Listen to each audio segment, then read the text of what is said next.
Hello, everyone. My name is Dr. Body, a physician up in Chicago, and I have the pleasure of having Dr. Corinne uh, Kohler present the up-to-date immunizations for 2025 and what family medicine physicians in Illinois need to know. Next slide. And then this is just a DEI statement from the Illinois Academy of Family Physicians. And then support is brought to you by funding. Correction. Support, this is our support statement. Funding for this activity has been made possible by funds received from the Office of Disease Control through the Illinois Department of Public Health. Next one. And then housekeeping. So these are just kind of rules we have. All attendees should be in a listen only mode. Please turn off your cameras and mics. If you have any questions, please put in the Q&A chat, and then there will be a time for the Q&A at the end of the presentation. If you have any questions, you may enter it into the chat feature. The webinar will be recorded and will be made available as Enduring CME, and all questions and answers, again, will be part of the recording. Next. And this is just a faculty disclosure. The Illinois Academy of Family Physicians adheres to the conflict of interest policy of the ACGME and the AMA. And then the speaker and faculty disclosures from Dr. Kohler, Dr. Wells, and Kate disclose no relevant financial relationship or interest with a proprietary entity producing, marketing, or reselling or distributing healthcare goods or services. And this is accreditation. The Illinois Academy of Family Physicians is accredited by the AC, is it GME or no? Okay, CME to provide continuing medical education for physicians, and then the webinar accreditation designation, AMA PRA Category 1. The Illinois Academy of Family Physicians designates this internet live activity for a maximum of 0.75 AMA PRA Category 1 credits, and prescribing credit application for the CME credit has been filed with the American Academy of Family Physicians. Determination of the credit is pending, and for enduring credit designation, it's the same process. And then claiming CME credit webinar attendees, a link to the post-test and evaluation and credit claim form will be shared in the chat box at the end of the presentation. It will also be emailed to you afterward. To receive a CME certificate or a certificate of participation, you must complete the post-test evaluation and credit claim form. Your CME certificate will be emailed in about 3 weeks' time. And then claiming CME credit online for enduring participants, a link to the post-test evaluation and credit claim can be found in the video description. Click on more to see a full link and video description to see the link. And do we have the ability to do that now, or is that some other time? Okay. Yeah, but that is next slide, please. And then now on to the presentation. So, Dr. Kohler? You need to stop sharing. Okay. All right, you should be able to share now.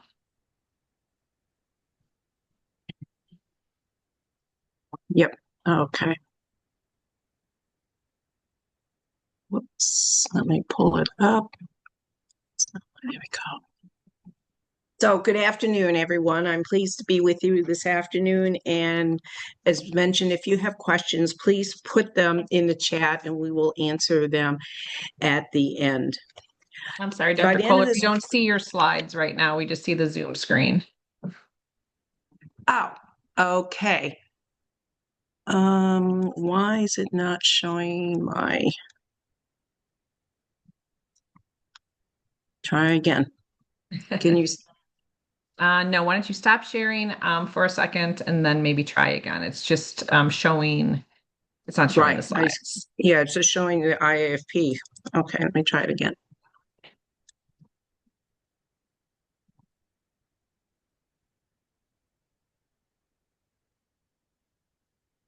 Okay. Um, I think if you put it in full screen, it'll be fine. Yeah, we can see it now. you Awesome. can see him. Can you Yes. see him now? Okay. Yeah. Okay. Well, anyway, good afternoon.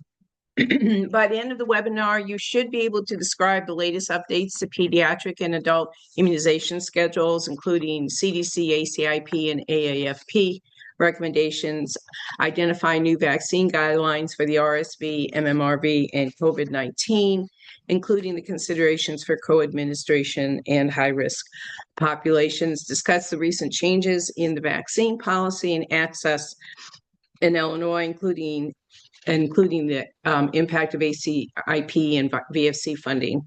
We want you to utilize the AAFP and IDPH resources to support vaccine education, address hesitancy, and improve immunization rates in clinical practice. And those links will be at the end of the presentation.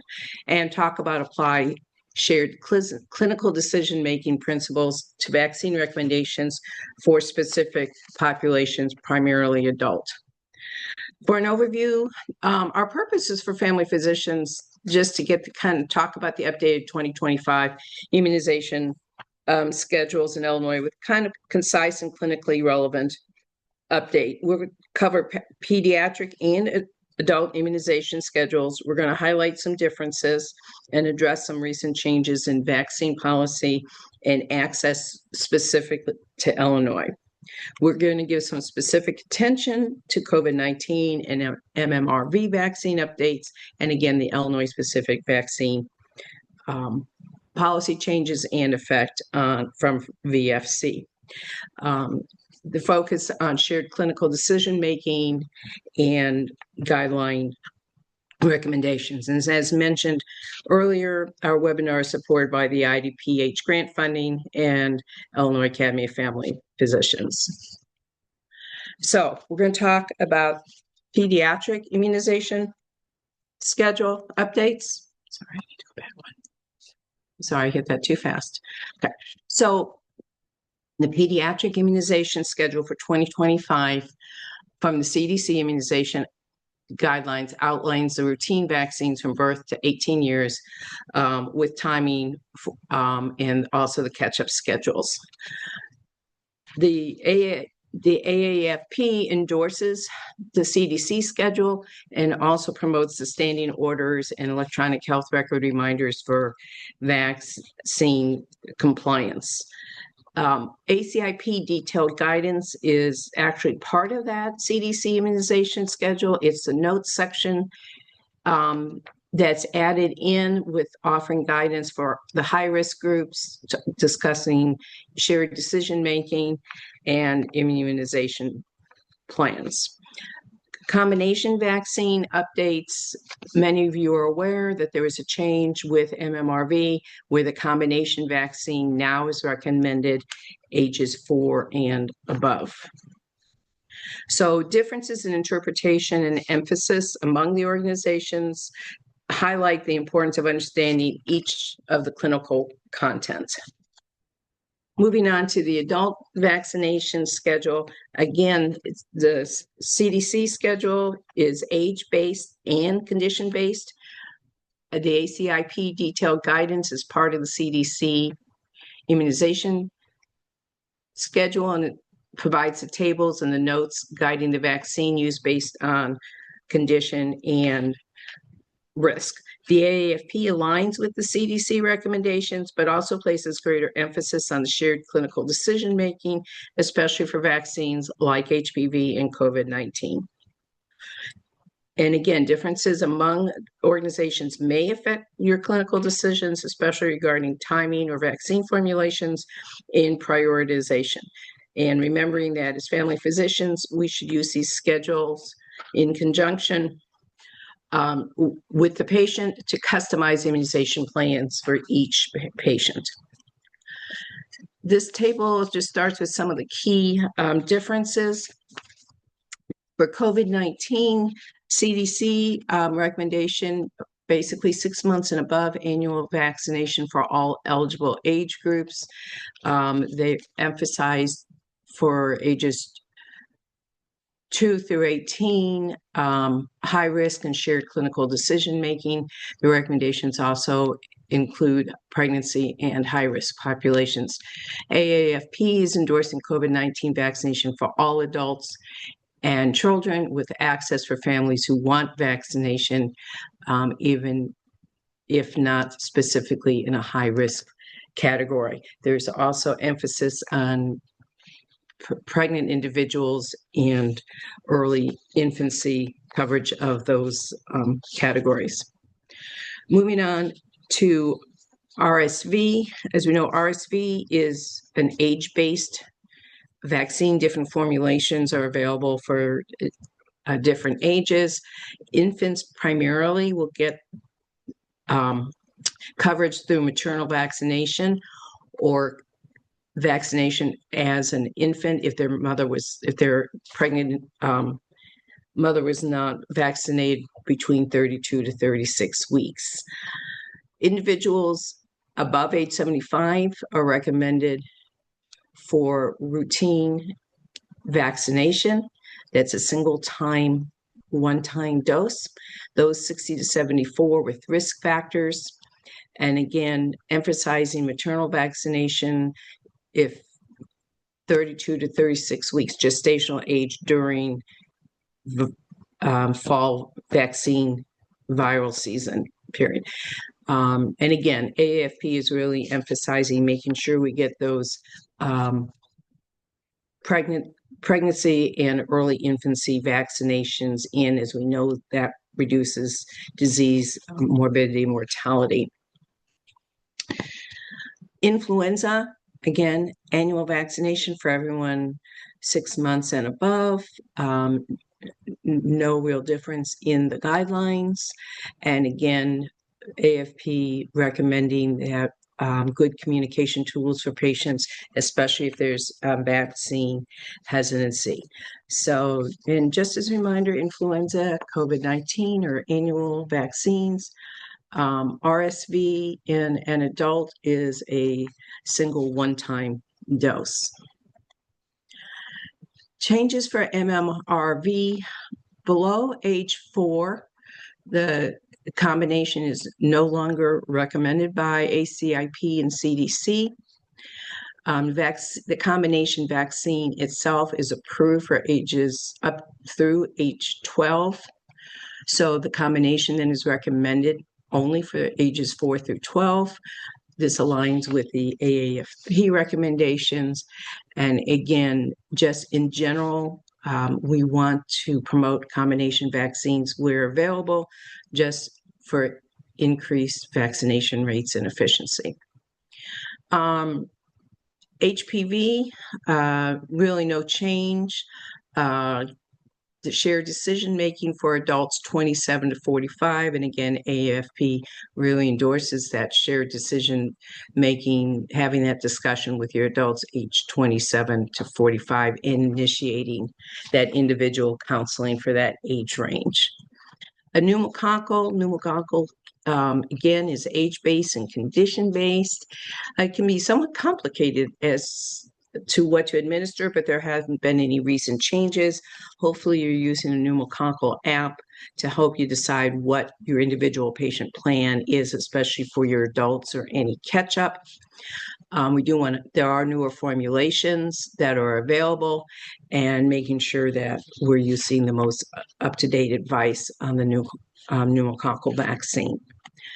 For TD, Tdap, basically no changes, no difference in the recommendations.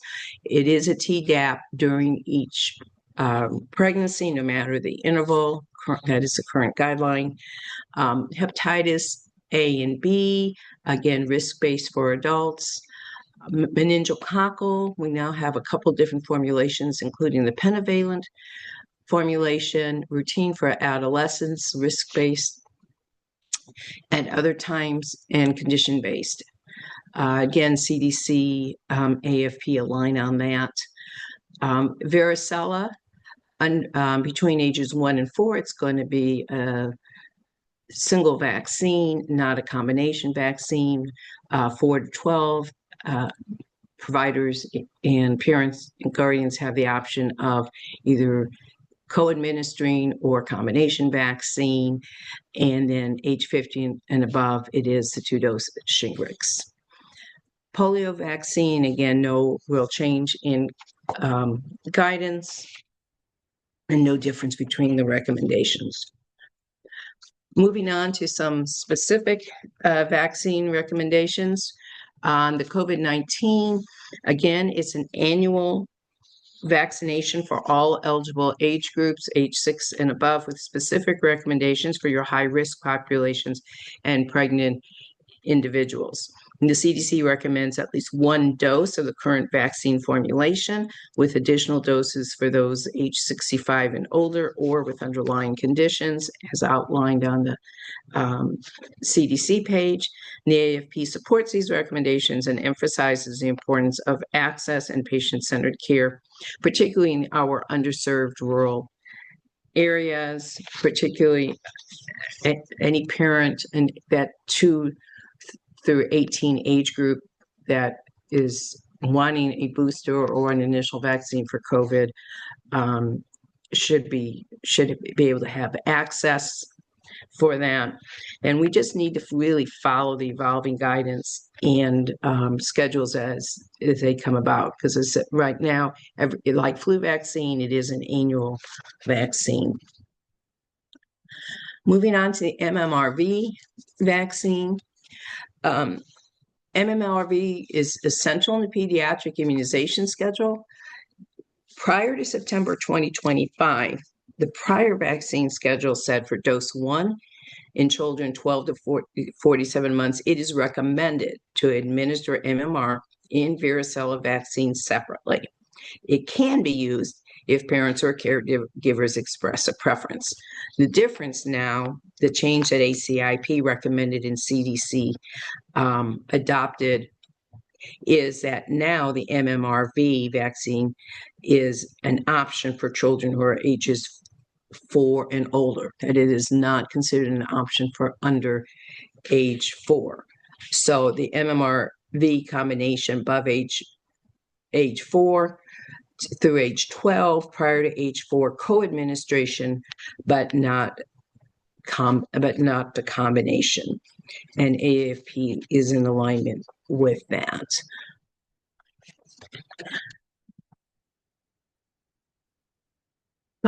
Going on and talking about policy and practice implications. In September 12, 2025, Governor Pritzker issued an executive order 2025-04, which is the Illinois statewide vaccine access initiative. This executive action directed the Illinois Department of Public Health to issue standing orders that empowers eligible providers, including pharmacists and those in pharmacy settings, to administer vaccines recommended by IDPH. These recommendations are made in consultation with the Illinois Immunization Advisory Committee and aims to streamline vaccine access across the state, reduce barriers to immunization, and ensure that providers have the authority to deliver vaccines widely and effectively.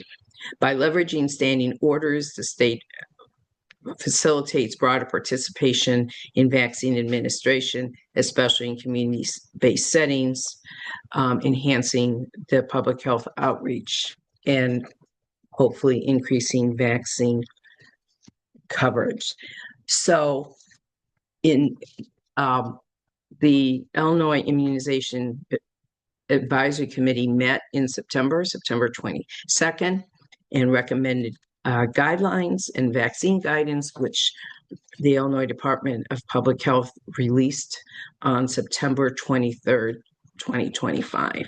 The guidance was accompanied by a statewide standing order specifically targeting the COVID-19 vaccination access. So the standing order authorizes healthcare providers, including pharmacies, to administer COVID-19 vaccines without individual prescriptions, therefore facilitating rapid and widespread immunization efforts.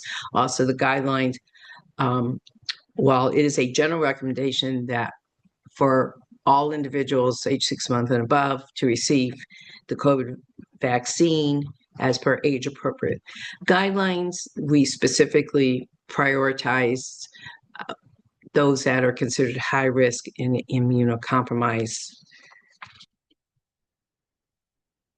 The logical consideration for implementation is a part of the impetus behind the standing orders, and the guidance ensures Illinois readiness for our fall respiratory season that still maintain alignment with the federal recommendations. So again, a big takeaway from this is that there is no prescription required, especially for children, in order to receive a vaccine. IDPH did publish clinical FAQs for the vaccine recommendations. It covers the flu, RSV, and COVID-19 vaccinations for fall of 2025. These detail the recommended populations for receiving the flu, RSV, and COVID-19 vaccines. Notably is the recommendation that COVID-19 vaccination for all adults age 18 and older, with the importance of broad immunization coverage. Also, the FAQs provide the operational notes on the implementation of the statewide standing order, including the documentation requirements, reporting protocols, and best practices for patient education. And these resources are designed to help assist providers in navigating the vaccine landscape and ensuring compliance with the state mandates and optimizing our patient outcomes and vaccine rates and emphasizing clinical decision making. This is the infographic from IDPH. It's organized by respiratory virus and also age and condition. And this is also accessible through the IDPH resources at the end. It makes a great poster for your office or exam rooms. I want to talk a little bit about the ACIP impact, since it's gotten a lot of newsworthiness this year. Basically, the ACIP provides recommendations for the VFC program. When they're recommending a new vaccine or a change in vaccine use, the ACIP votes on a resolution to include the vaccine change in the VFC program. So you may have noticed, if you listen to the fall ACIP, they not only voted on the MMRV change, but then they also voted specifically on that to be included in the VFC program. And the VFC program providers must administer the VFC according to the guidelines outlined by the ACIP and VFC resolutions.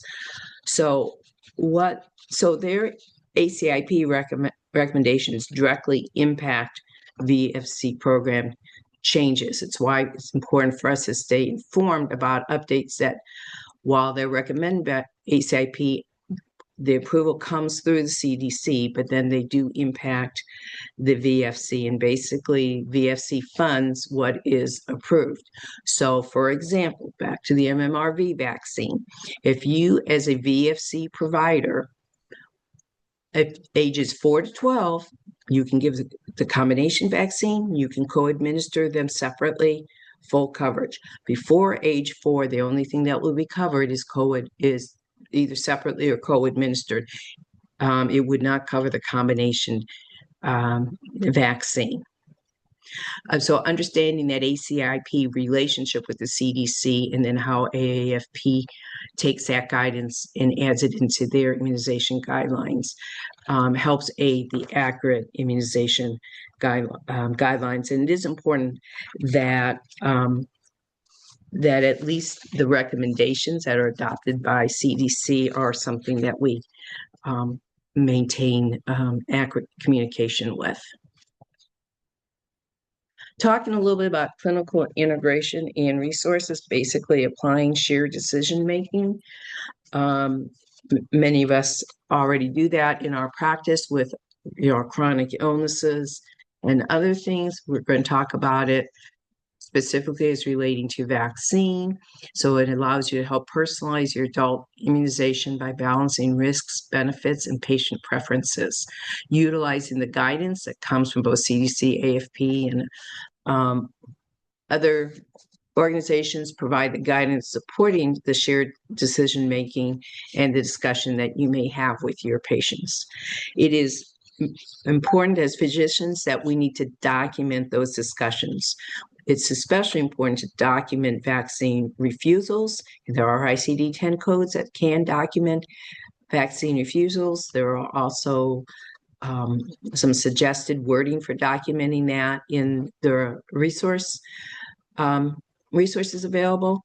But while discussing that shared clinical decision-making, we need to respect the patient values and go ahead and schedule a follow-up. For me, it's kind of like tobacco discussion. We discuss that every visit.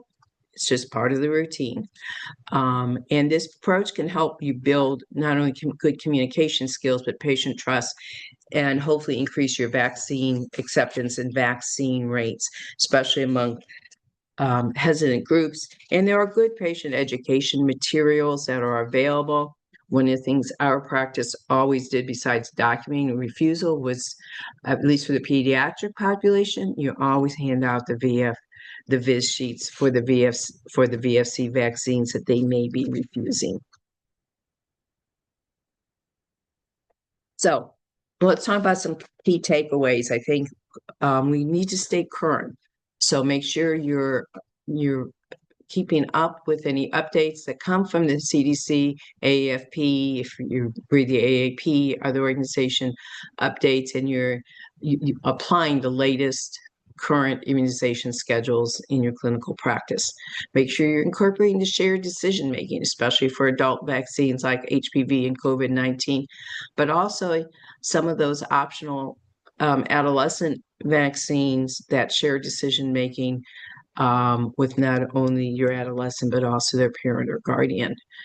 Knowing the policy landscape, understanding what's specific for Illinois, which for us includes the standing orders and the expanded vaccine access under our executive order. Using the resources to help address the vaccine hesitancy and improve uptake. And again, you are the resource. So your guidance is critical. Patients, community, family members rely on you to navigate the vaccine recommendations confidently and clearly. And again, I want to emphasize that documentation. So these are some of the resources that are available: the Illinois Department of Public Health fall guidance materials, CDC immunization schedules, both adult, child, adolescent, including catch-ups. AAFP has an immunization schedule, and they also have a vaccine hub. I will say one of my favorite resources to use just to keep up and current is immunize.org, and that's a free email resource that you may be able to you may be able to subscribe to. And now I'm going to entertain any questions. All right. Our first question is asking that. You okay? All right. So our first question is the MMR combo with varicella vaccine.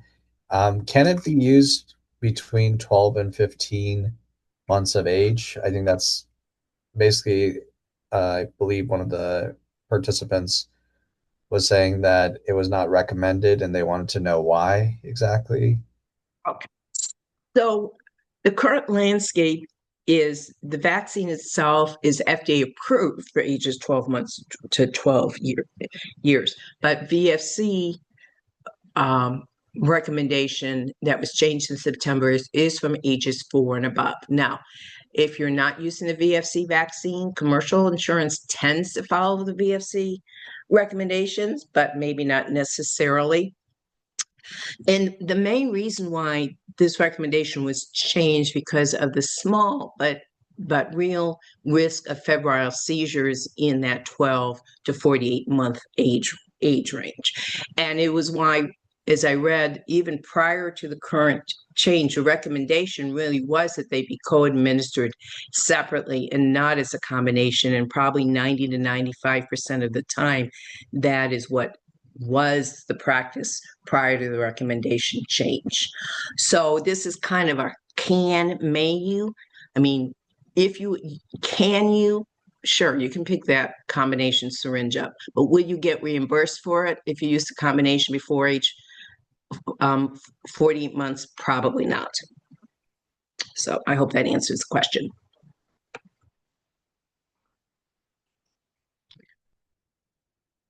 Any other questions in the chat?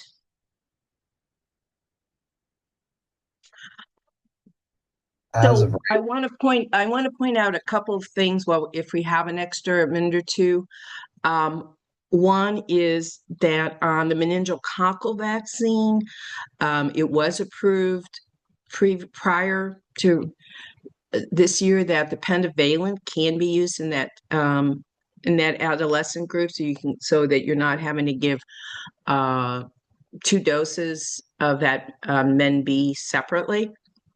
And that can be, so that's something that has changed some practices and that is VFC approved.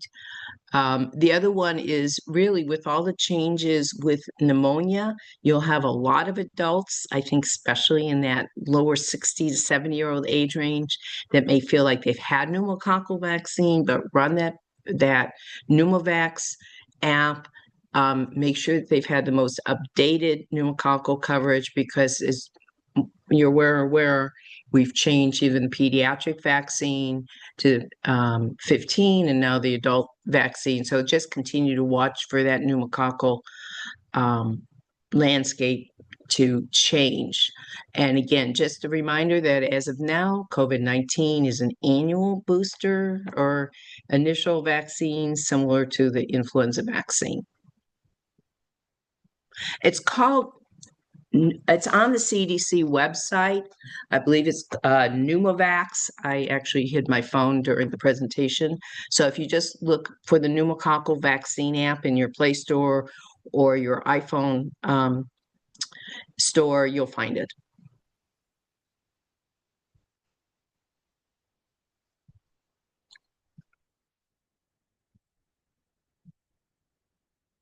And again, if anybody has any further questions, feel free to address them to IAFP, and one of us will be glad to answer that as needed. Continue to watch your IAFP e-news and newsletters as any changes come up. I think that one of the biggest takeaways for us in Illinois was that standing order for COVID-19. While many of our children fit one of the high-risk categories, because high risk includes multi-generational families, population density families, obesity, sedentary.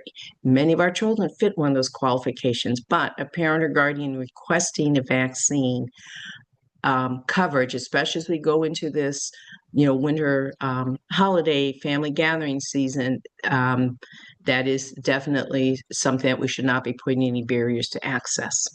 So, and thank you everyone for joining us today.